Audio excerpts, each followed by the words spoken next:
You're sitting on the couch watching TV when you hear a knock on the door.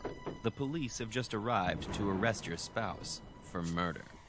This accusation comes as a total shock.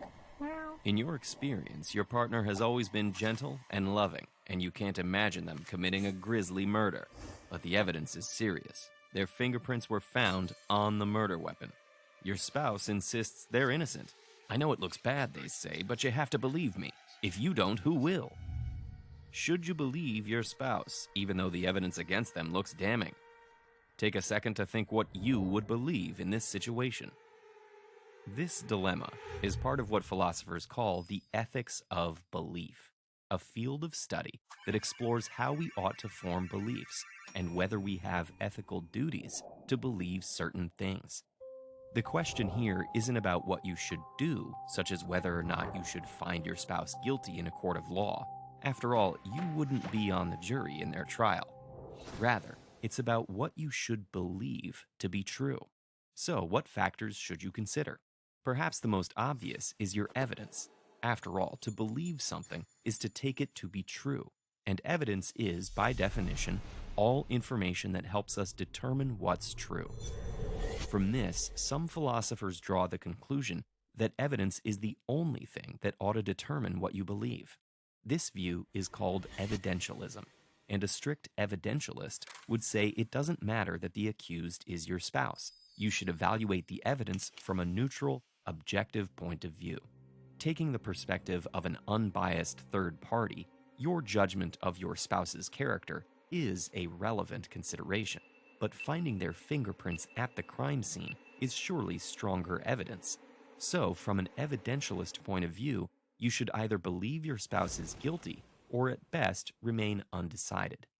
Some philosophers present evidentialism only as a view of what's most rational to believe, but others, like 19th century evidentialist W.K. Clifford, think that following the evidence is also morally required.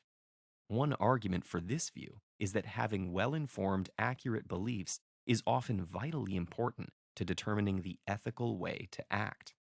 Another argument is that there's something unethical about being dishonest, and refusing to follow the evidence is a way of being dishonest with oneself.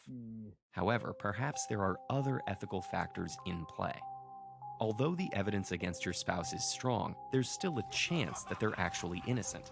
Think for a moment about how it would feel to be innocent and have no one believe you, not even your own partner. By not trusting your spouse, you run the risk of seriously hurting them in their crucial hour of need.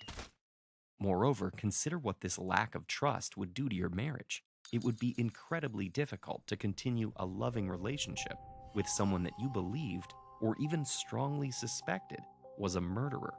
You might try to pretend to believe that your spouse is innocent, but could you really go on living that lie? According to a theory of the ethics of belief called pragmatism, these kinds of practical considerations can sometimes make it right to believe something even without strong evidence. Some pragmatists would even say that you morally owe it to your spouse to believe them. But is it even possible to believe your spouse is innocent just because you think it'll be good for your relationship, or because you think you owe it to the accused? You might desperately want to believe they're innocent, but can you control your beliefs in the same way you control your actions? It seems like you can't just believe whatever you like when the truth is staring you in the face. But on the other hand, recall your spouse's plea. When we say things like this, we seem to be assuming that it is possible to control our beliefs in some way. So, what do you think? Can you control what beliefs you have? And if so, what will you believe about your spouse?